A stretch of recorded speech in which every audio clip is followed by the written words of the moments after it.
souhaite partager avec vous un message qui s'intitule Réinitialisation.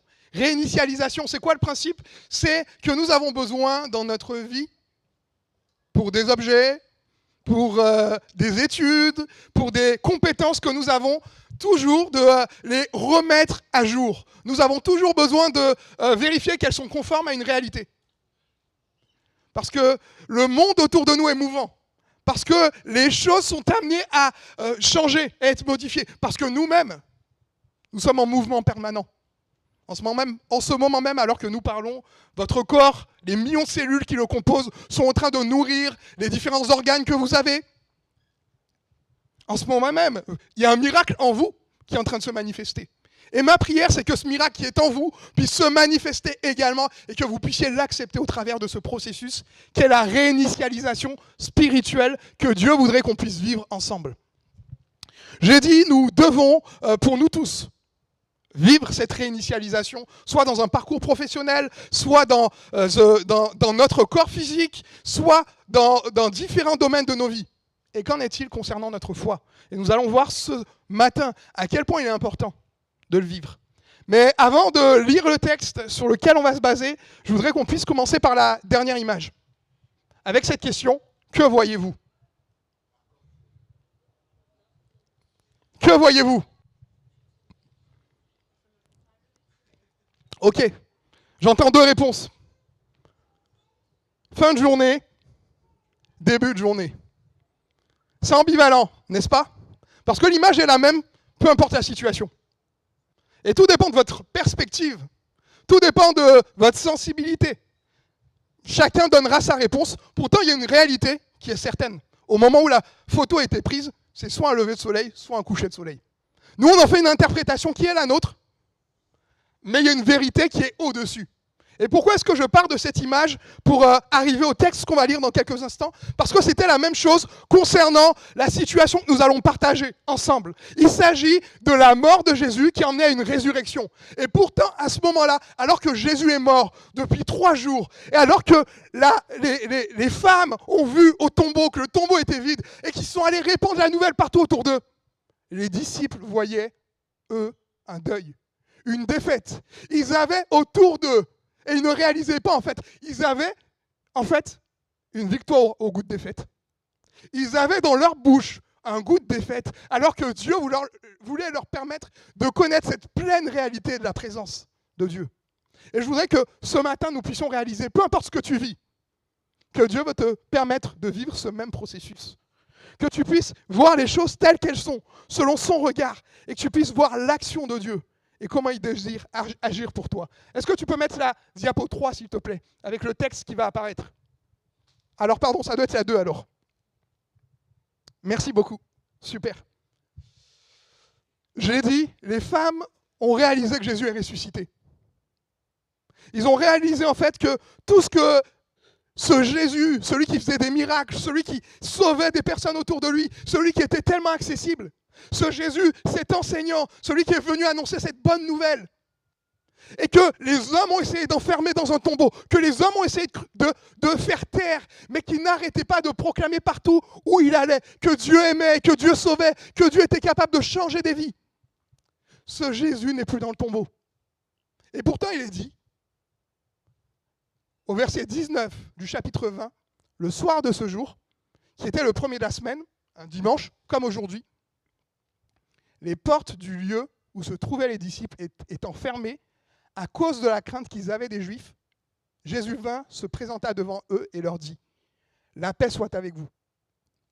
Et quand il dit cela, il leur montra ses mains et son côté. Les disciples furent dans la joie en voyant le Seigneur. Jésus leur dit de nouveau « La paix soit avec vous, comme le Père m'a envoyé, moi aussi je vous envoie ». Après ces paroles, il souffla sur eux et leur dit « Recevez le Saint-Esprit. Amen ». Je crois que derrière ce texte, il y a à la fois une vérité qui est propre à l'époque, une réalité, un témoignage vécu par les disciples, mais il y a aussi une perspective nouvelle pour nous en tant que croyants en 2025. C'est qu'il y a comme une dimension prophétique que Dieu veut nous permettre de vivre au travers de ce texte. Et nous allons voir 3 éléments particuliers en lien avec ce texte qui vont parler, je l'espère, à nous en tant qu'Église, mon plaisir, et que Dieu voudrait vous laisser ce matin. Le premier est le suivant, c'est que Jésus vient. Le premier est celui-là, Jésus vient. Il y a d'abord dans ce texte comme des signes, et comme Dieu qui voudrait nous montrer ces signes qui sont annonciateurs du retour de Jésus. Ils ont précédé le texte, je vous l'ai cité, Jésus qui apparaît aux femmes. Et la réalité, c'est que pour notre époque aussi, des signes nous montrent que Jésus vient. Le retour de Jésus n'a jamais été aussi proche que maintenant. Les signes se multiplient autour de nous. Et je ne parle pas simplement, et lorsqu'on parle du retour de Jésus, on peut avoir simplement une perspective négative. Et en effet, Dieu a parlé des catastrophes naturelles, des tremblements de terre, des bruits de guerre, des dysfonctionnements sociaux qui précéderaient son retour. Mais il y a également le Saint-Esprit qui se déverse sur ses enfants. Il y a également la présence de Dieu qui veut rejoindre tous ceux qui le recherchent. Il y a également cette prophétie de Joël 2,28. Il y a également Dieu qui est présent pour chacun d'entre nous. Et ma question, alors que Jésus est en train de venir, c'est sommes-nous fermés au point de ne pas laisser Jésus entrer? Sommes-nous une église fermée au point de ne pas voir Jésus arriver? Les disciples étaient enfermés, dit le texte, à cause de leur réalité. Pourtant, c'est l'église. Pourtant, ils aiment Dieu. Mais une déception, une blessure qui a comme arrêté leur course, freiné leur marche et empêché de vivre cette pleine promesse de Dieu. Oh, je peux en témoigner parce que je l'ai vécu. Nous pouvons être très bien attachés à l'église, aimer l'église, tenir bon dans la course, mais tellement fatigués, épuisés à l'intérieur. Et c'était le cas des disciples. Comme des croyants non convertis, comme des chrétiens qui ne croiraient plus à rien. Et qui auraient perdu tout espoir, comme si la flamme s'était éteinte et qu'il ne resterait plus que des braises. Oui, je peux en témoigner et dire que ça peut être tellement difficile lorsqu'on a vécu des échecs avec Dieu, lorsqu'on a comme été déçu, de se relever pour continuer la marche. Et finalement se refroidir et ne plus trouver sa place. Les disciples étaient enfermés, comme ayant peur de l'extérieur. Alors qu'ils étaient appelés, eux, à briller, à témoigner de l'amour de Dieu. Il y a plusieurs mythes dans notre génération qui pourraient nous faire oublier cette réalité que Jésus revient. Plusieurs mythes qui pourraient nous faire croire que le meilleur est comme derrière nous, alors qu'il est devant nous, et que le retour de Jésus est une réalité et une pleine certitude pour nous en tant que croyants. Laissez-moi vous dire une chose, encore à nouveau. C'est que pour nous tous, alors que Jésus vient, on peut, comme encore une fois, nous barricader et oublier cette réalité, parce que notre quotidien est trop difficile. On peut comme se priver et se mettre en retrait face à cette vérité que Dieu voudrait qu'on puisse saisir ce matin par la foi. Et plusieurs mythes nous empêchent de le vivre. Et c'est intéressant de constater que comme ses disciples, on peut avoir le sentiment, encore une fois, que le meilleur est derrière nous et qu'on est passé à côté. Le premier mythe est celui-ci, celui qui consiste à dire « c'était mieux avant ». C'était mieux avant. Jésus est déjà venu. Les bénédictions étaient pour avant. On est enfermés entre nous. Et ce mythe, on l'entend souvent dans la parole de Dieu. Des hommes qui se mettent à louer la gloire pour le précédent temple, par exemple, quand un nouvel édifice est bâti. Des hommes qui célèbrent le succès du passé en oubliant que Dieu n'est pas simplement celui du passé, mais il est le même hier, aujourd'hui et éternellement. Nous devons nous rappeler cela, frères et sœurs. J'aime à réaliser qu'en ce moment même, et peut-être vous ne le savez pas, mais en ce moment même, il y a comme un réveil dans plusieurs pays d'Europe. Il y a comme une vague de la présence de Dieu qui amène et qui attire toute personne qui, dans leur histoire, dans leur origine, dans leur vécu, n'avait comme aucun point commun avec l'Évangile. Mais ils sont comme attirés par cet amour de Dieu. Et ils ont en eux cette soif de trouver Dieu qui veut se révéler à eux. Il y a quelque temps, en septembre 2024, a eu lieu le 4e congrès du mouvement de Lausanne, du 22 au 25 septembre. Et 5000 responsables évangéliques ont été réunis. Et ces responsables ont réalisé plusieurs réalités, en fait, qu'ils ont notées. Il y a eu comme une pensée prophétique qui disait la chose suivante. L'Europe n'est pas post-chrétienne, elle est pré-réveil. Jésus revient, même en Europe. Jésus revient même dans ta difficulté. Jésus revient même dans ce que tu traverses actuellement. Et en réfléchissant et se posant, ils ont fait 3 constats. Le premier, c'est que l'Europe n'est pas athée. 15% simplement des gens en Europe sont athées. 15% des gens sont athées en Europe. Le deuxième, c'est que l'Europe n'est pas post-chrétienne. C'est-à-dire la foi chrétienne n'est pas dépassée. Elle est pré-réveil. C'est-à-dire que lorsqu'on regarde autour de nous, tous ces signes, ces naissances d'église, ces croissances d'église, ces flux de migration, ces miracles, ces personnes qui recherchent la présence de Dieu, le surnaturel, tous ces signes montrent déjà un pré-réveil que certains vivent et d'autres non. Et comme dans ce texte, quand nous voyons ces 2 réalités, celle des femmes qui, elles, sont dans la joie et vivent le retour de Jésus, et celle des disciples qui, eux, sont dans le deuil, enfermés. Oh, que Dieu nous permette, Église Mon Plaisir, de ne pas être un musée qui célèbre simplement les reliques, qui aurait comme simplement des éléments pour rappeler sa foi, mais qui aurait perdu toute la vie de cette foi. Et quand je parle de musée, je ne parle pas simplement, et les musées ne font pas simplement référence au passé. Mais on peut être très bien jeune et aimer le musée, les musées contemporains, et avoir aussi des édifices, des gris-gris, qui nous feraient oublier cette réalité. C'est que Jésus revient. C'est que notre Dieu est vivant et qu'il veut réellement nous transformer, nous changer. Un autre mythe, j'en ai dit 2. Le premier, c'était, en effet, que l'Europe n'est pas athée.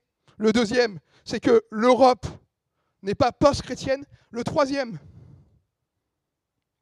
ce serait de croire que l'Europe, et parfois c'est ce qu'on fait, l'Europe est chrétienne. Mais en fait, lorsqu'on regarde les statistiques, on réalise évidemment toute l'influence de religions différentes de celle du christianisme. On réalise aussi qu'il y a énormément de personnes qui sont en réalité en recherche de Dieu, qui croient dans une puissance supérieure qu'ils ne peuvent pas définir. On réalise surtout combien la moisson est grande et combien il y a peu d'ouvriers. Mon frère, ma sœur, peu importe la réalité que tu vis, peu importe ton quotidien, peu importe ce que tu crois voir, laisse-moi te dire cette réalité encore une fois. Jésus vient. Les signes de son retour sont plus qu'évidents. Il vient et la Bible nous dit, prépare-toi à la rencontre de ton Dieu. Oh, je ne le dis pas comme un jugement, je ne le dis pas comme une parole de condamnation. Ne faites pas de cette phrase ce que je n'ai pas dit. Mais c'est une réalité tellement puissante et qui devrait nous mettre en joie de se dire, Dieu revient.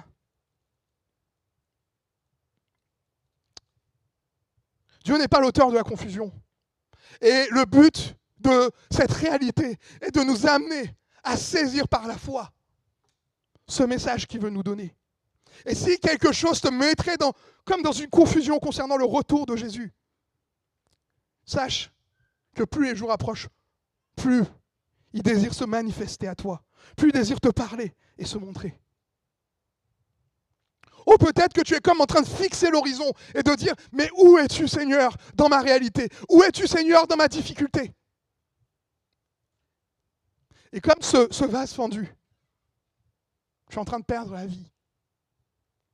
Mais une église dont Jésus n'est plus le centre est simplement un bâtiment composé de personnes qui se retrouvent pour fonctionner ensemble, pour échanger, un lieu social, un lieu certes de vie, mais un lieu qui a perdu la vie éternelle. Et je crois encore une fois que pour nous croyants, Dieu veut nous emmener dans cette pleine réalité de son retour. Oui, Dieu vient malgré mon malheur, Dieu vient malgré ma faiblesse, et Dieu vient pour me parler, Dieu vient pour me transformer et me montrer une autre réalité. Une citation de William Booth dit ceci, Le plus grand danger du XXIe siècle sera une religion sans Saint-Esprit, des chrétiens sans Christ, le pardon sans repentance, le salut sans nouvelle naissance, la politique sans Dieu et un ciel sans enfer. Oui, encore une fois, en tant que chrétien, j'ai parfois été de ceux qui ont voulu comme essayer de trouver un équilibre trop bancal et finalement, en essayant de me mettre quelque part dans des compromis, dans des situations compliquées, je n'ai fait la joie de personne, ni du maître que je sers, ni de ceux vers qui je me suis tourné. J'ai réalisé en fait que je pouvais être comme trop saint pour ceux du dehors et pas assez pour ceux du dedans, et ne pas trouver ma place. Parce que quelque part, on peut venir à l'église, on peut rester dans cette routine, et oublier encore une fois que Dieu nous invite à être réinitialisés pour pouvoir nous réaligner avec lui. Oh Seigneur, quand est-ce que j'ai pu dire « je t'ai vu » ? Seigneur, quand est-ce que j'ai pu dire « tu m'as parlé » ? Quand est-ce que j'ai pu dire « tu es venu me guérir » ? Les disciples avaient besoin, face à ces mensonges, et c'est ainsi en fait, les pensées destructrices, comme un virus qui vient s'infiltrer, et qui vient tout détruire sur son passage. Une petite pensée suffit à tout renverser. Je ne peux pas contrôler mes pensées, ça va tellement vite. Je ne peux pas les contrôler. Et ça va tellement vite. Une seule parole suffit à tout déclencher. Si je vous disais maintenant, essayez de ne pas penser à un éléphant rose. Combien d'entre vous, dans votre tête, vous voyez un éléphant rose avec un tutu se promenant sur un ballon ? Peut-être pas au début, mais suite aux exemples que j'ai donnés, la pensée se fait de plus en plus précise et de plus en plus nette dans votre esprit. Les pensées, c'est comme ça. Et Jésus n'est pas là, encore une fois, pour nous condamner parce qu'on pense à tout cela. Et le deuxième point est le suivant. Après, Jésus qui revient et qui est comme à la porte, c'est que Jésus veut parler. Oui, il y a les signes qui annoncent son retour, mais il y a aussi ce retour à la parole que ce texte nous montre.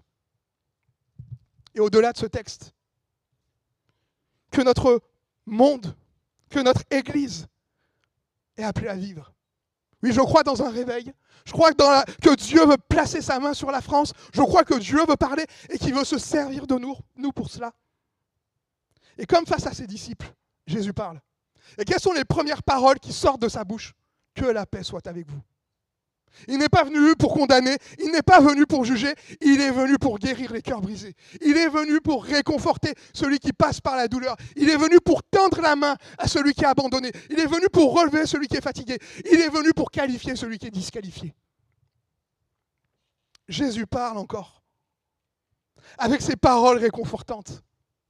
Jésus parle à la fois avec ses mots, comme il l'a fait durant tout son ministère sur la terre. Mais il parle tellement mieux en montrant qui il est. Que la paix soit avec vous. Et comme si ces mots ne suffisaient pas, et cette parole est prononcée, Jésus va joindre l'acte à la parole. La Bible nous dit, et le texte qu'on a lu nous le montre, qu'en plus de l'avoir dit, il montre à tous ses disciples les marques qu'il porte, les marques de son sacrifice, les marques de son œuvre, les marques de ce qu'il a payé pour eux. Ses mains et son côté. Oui, je crois que pour nous, en tant qu'Église, nous avons besoin aussi de le vivre. Ce retour à la parole de Dieu.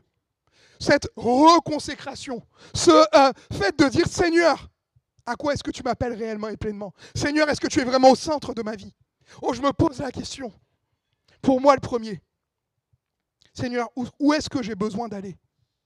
Montre-moi le chemin, guide ma vie, afin que je puisse marcher selon tes voies pour, Seigneur mon Dieu, obéir à ta volonté. Parce qu'on peut tellement devenir insensible avec le temps et oublier que Jésus parle. Parce qu'on peut tellement aussi culpabiliser. On est souvent bon pour culpabiliser et pour voir simplement nos propres fautes et oublier comme toute la portée de l'amour de Dieu et tout ce que Dieu pourrait faire dans nos vies. Mais rappelle-toi cela ce matin, c'est que Jésus parle. Ce que j'aime avec cette image de Jésus qui vient face à ses disciples, c'est qu'il n'a pas honte de se montrer tel qu'il est. Il n'a pas honte de montrer à ses disciples toute sa vulnérabilité. Et quel message pour nous, chrétiens dans notre génération.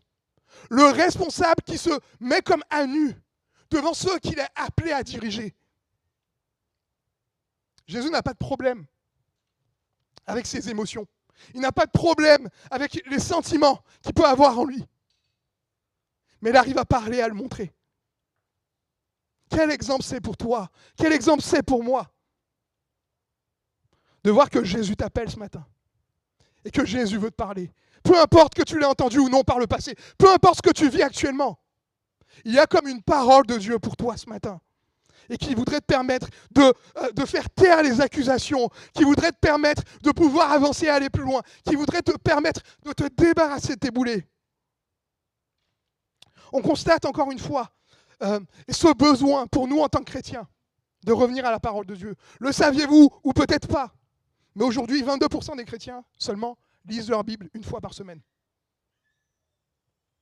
Encore une fois, n'y voyez pas une phrase de condamnation, mais ça montre une pleine réalité dans notre cœur, que nous avons besoin de vivre ce réveil. Nous avons besoin de vivre cette réinitialisation. Nous avons besoin de Jésus.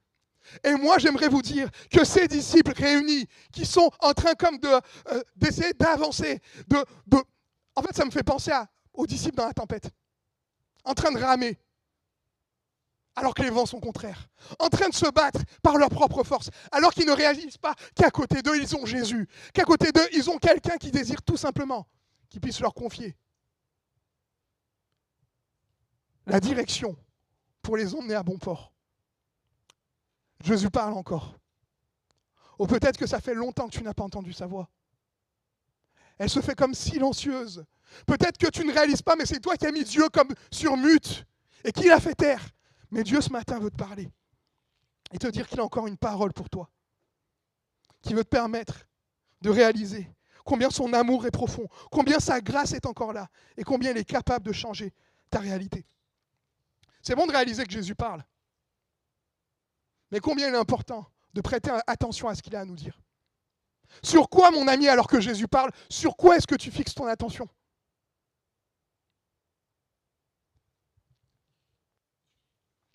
Ici, au-delà des paroles de Dieu, j'ai dit, il a fallu que, comme Jésus puisse incarner cette réalité en montrant ses mains percées, en montrant sa côte également. Je crois que pour nous tous, pour nous attacher à Christ, nous avons besoin d'un objet, d'un élément dans lequel on peut mettre notre foi. Et savoir que la parole de Dieu est concrète.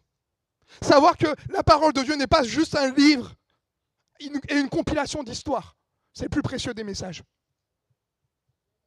Réalisons encore une fois, frères et sœurs, que ce que Dieu veut déverser dans ton cœur, c'est pour que, comme une graine qui est appelée à la vie, c'est que ça prenne vie, c'est que ça puisse se développer, et c'est que ça puisse pousser et porter du fruit autour de toi. C'est cela la parole de Dieu. J'ai besoin que Dieu puisse me parler. Imaginez que Dieu ne le fasse pas. Combien nous serons vides, sans aucune direction. Mais cette réalité, c'est qu'il veut le faire au quotidien, dans tes difficultés, dans tout ce que tu vis.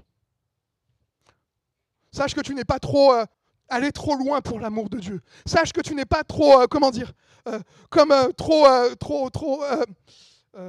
quelque part trop abîmé pour l'amour de Dieu. Mais il est encore là, capable de te parler, comme au premier jour, pour t'amener plus loin dans sa présence. Puis enfin, Jésus envoie. Jésus envoie. Il n'est pas simplement celui qui veut parler. Il n'est pas seulement celui qui veut venir à nous, mais il est celui qui veut nous missionner. Pour vivre un réveil, il faut ces trois réalités. Le premier, c'est lever les yeux au ciel et constater que Jésus vient. Le deuxième, c'est fixer l'oreille vers Dieu et entendre qu'il nous parle. Et la troisième, c'est tendre la main vers lui pour dire « Jésus, j'accepte que tu m'envoies. Jésus, j'accepte ta mission. Je veux te servir. » Et ainsi, nous pourrons entendre ces paroles que Jésus a prononcées dans ce texte, comme pour nous-mêmes. Comme le Père m'a envoyé, moi aussi je vous envoie. Et après ces paroles, il souffla et leur dit « Recevez le Saint-Esprit. » Jésus envoie. Mais il n'envoie pas sans rien, mais il envoie en nous équipant, il envoie en nous remplissant, il envoie en nous perfectionnant pour son œuvre. Comme il est bon de réaliser que nous ne sommes pas appelés simplement à être comme des brebis entourées de loups, sans aucune arme de défense, mais Dieu dit dans sa parole qu'il nous a donné une puissance, le Saint-Esprit, capable de renverser les forteresses contre lesquels nous avons à lutter. Ce qui est beau dans ce texte, c'est qu'il met l'emphase sur une seule personne, c'est Jésus. Les disciples étaient vulnérables, les disciples étaient faibles. Et j'ai tendance à dire cette phrase que vous connaissez peut-être et que vous m'avez déjà entendu dire. C'est qu'on a tous nos faiblesses. Peu importe qui on est. Et ce qui compte, c'est pas la réalité, c'est pas ce qu'on t'a fait, mais c'est ce que tu en fais. Abraham était trop vieux, Sarah était stérile, Samuel était petit, Jacob était un voleur, Lazare était mort. On pourrait continuer comme ça et multiplier les exemples d'hommes et de femmes qui étaient dans leur péché, mais que Dieu est venu choisir, tout comme les disciples, afin de les remplir d'une mission et afin qu'ils soient envoyés. Et plus le besoin était grand, et plus le Saint-Esprit a pu agir en eux pour les envoyer et pour les transformer. Et c'est ce que Jésus veut faire avec nous.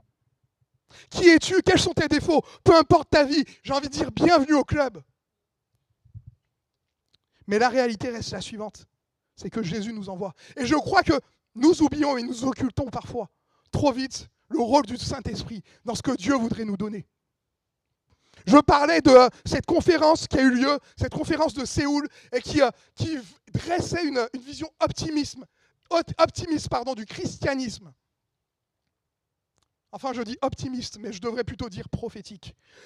Et dans cette conférence, il y avait comme cette réalité. Il y a quand même un danger pour le chrétien du XXIe siècle. Le danger qui s'appelle le scepticisme. Celui, lorsque je reçois la parole de Dieu, lorsque Jésus m'envoie, celui de remettre en question directement. Celui de comme rester les bras croisés, de dire « Seigneur, tant que tu ne me montreras pas, je n'irai pas. »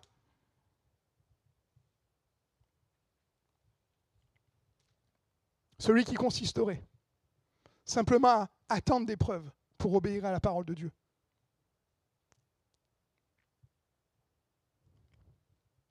Faire preuve de foi, c'est autre chose. Faire preuve de foi, ce n'est pas simplement demander à Dieu de faire pour qu'on puisse agir, mais c'est réaliser que nous pouvons agir afin qu'il fasse. Faire preuve de foi, ce n'est pas simplement se baser sur ce qu'on voit, mais c'est également rentrer dans des réalités invisibles qui nous échappent. Pour s'asseoir sur la chaise sur laquelle vous vous trouvez, je pense que vous n'avez pas fait preuve de foi. Vous êtes assis, simplement. Vous n'avez pas testé la chaise avant pour voir si elle tenait, parce que certainement vous vous êtes déjà assis là-dessus la semaine d'avant. Donc ce n'est pas votre foi que vous avez utilisée, c'est votre intelligence, c'est votre logique. Vous l'avez observée peut-être durant une demi-seconde, elle semble tenir et je m'assois. Mais pour marcher sur l'eau et aller dans les promesses de Dieu, recevoir le Saint-Esprit, ça passe d'abord par la case abandon. Et celle de dire, Seigneur, j'ai besoin de toi. J'ai besoin que tu m'envoies. J'ai besoin que tu me parles. Seigneur, je veux réaliser que tu viens pour répondre à ta mission et suivre ce que tu me demandes. Et alors que j'invite l'équipe à remonter et que je vais dans quelques instants conclure ce message,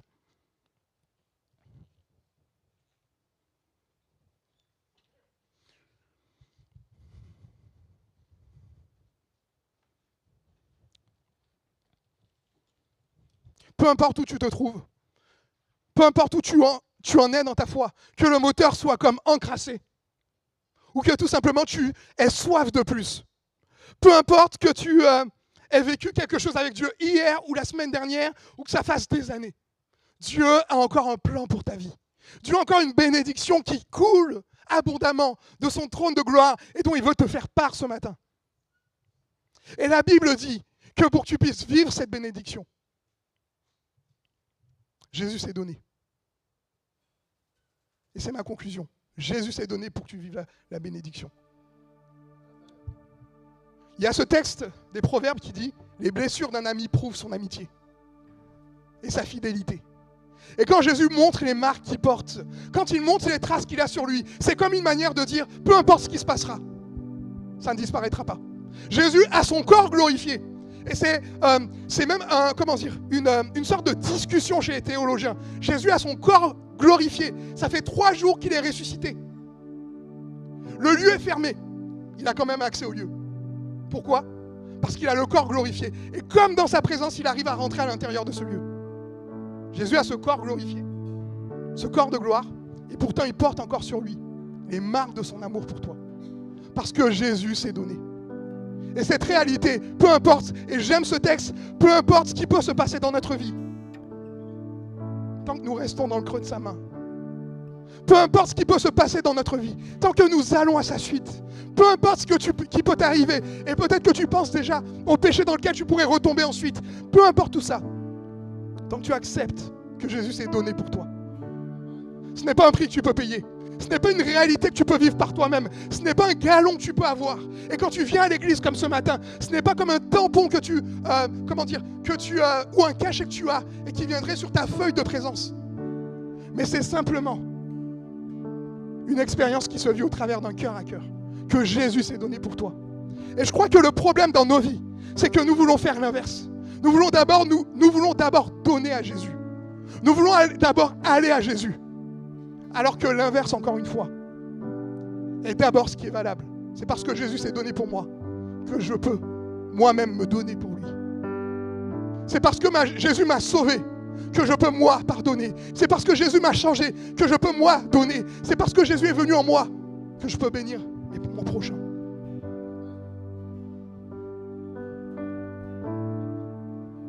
Souvent, il y a cette réalité. Et nous venons devant le Seigneur, comme avec notre plateau du service, notre plateau de nos actions, nos plateaux de qui nous sommes, en disant, Seigneur, regarde ce que j'ai à t'apporter.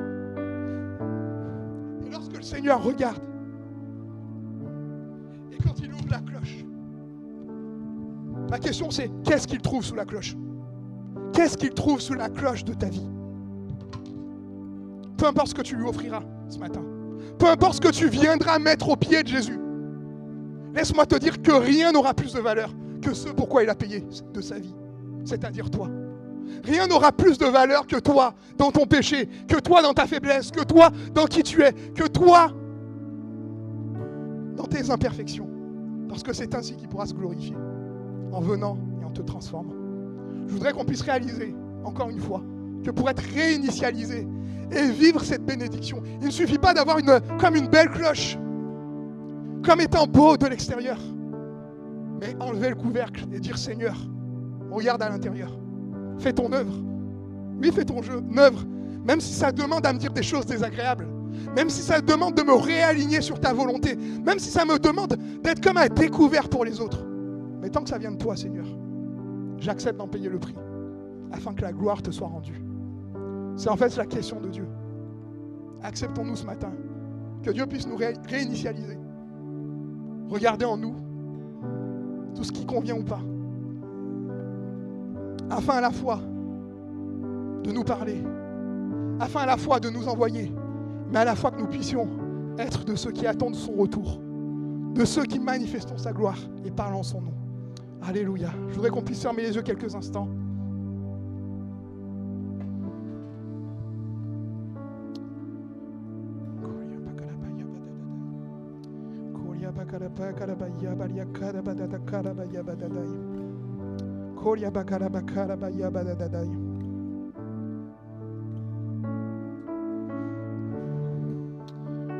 Il a tout ce que tu n'as pas. Il est tout ce que tu n'es pas. Il est Jésus-Christ, le Fils de Dieu. Alors que nous sommes dans ce temps et que nos yeux sont fermés, je voudrais juste que, comme par un acte de foi, pour ceux qui disent « Seigneur, je veux recevoir ta vie. Seigneur, je veux recevoir ta présence », des mains puissent se lever, si c'est ton cas, où tu es. Non pas pour faire plaisir à un prédicateur, mais tout simplement en réalisant l'engagement qu'il a pris pour nous. Alléluia.